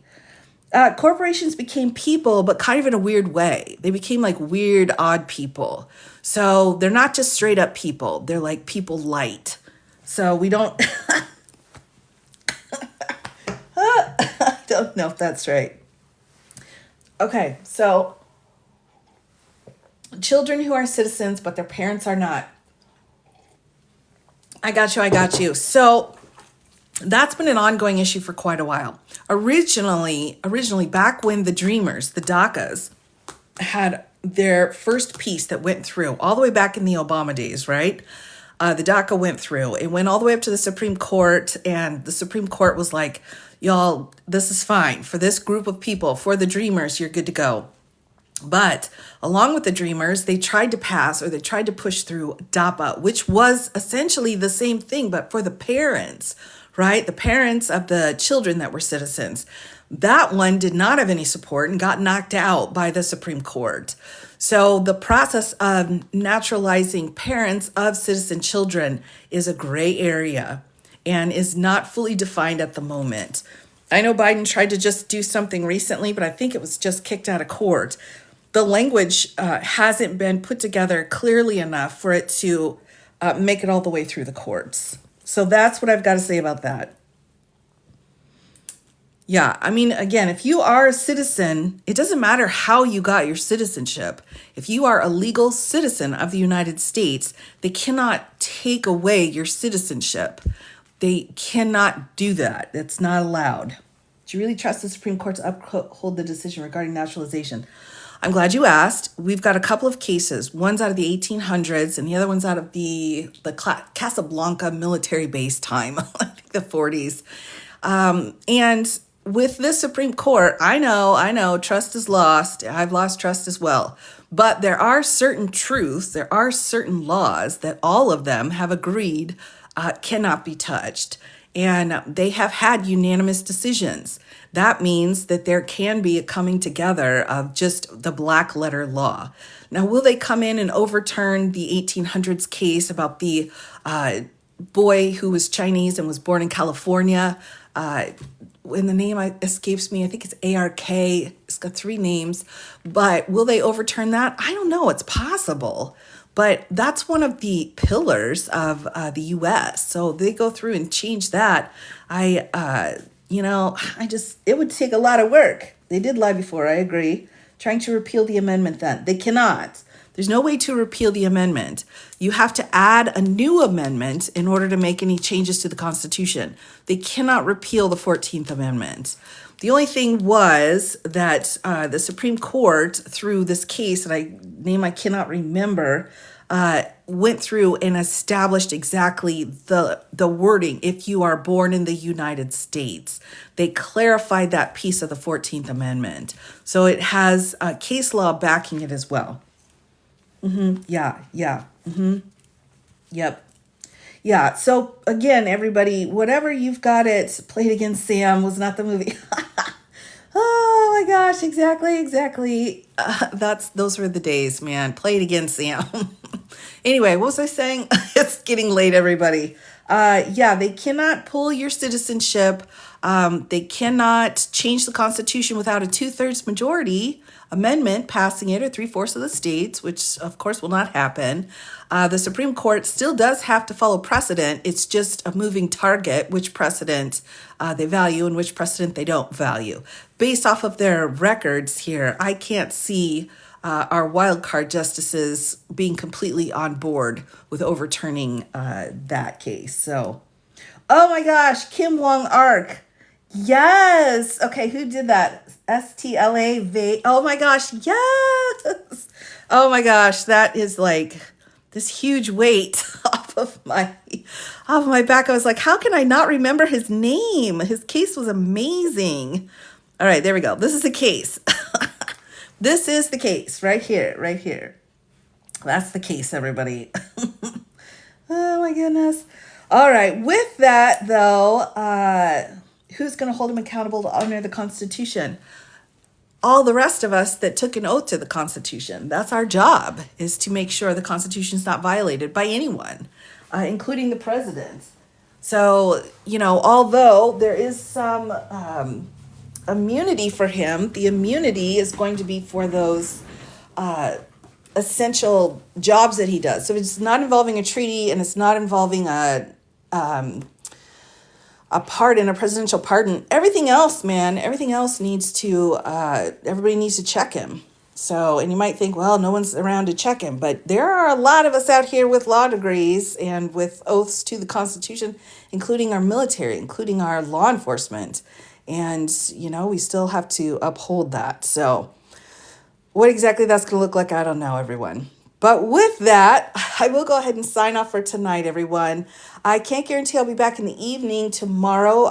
Again, I can't guarantee which day I'm going to be on, but it will be around that 7 o'clock Central Time for the P25. And then I kind of pop in during the mornings or around lunchtime if I've got some other information to share with you. So just turn on your notifications, or if you have befriended someone else in the comment section, just kind of be like, hey, give me a heads up if she's on. I'll do my best to let you know. But I'll be on quite a bit throughout this next week. So take care, everybody, and I will see you all very soon. Thanks for coming, and moderators, as always, thank you so much. You're my life force.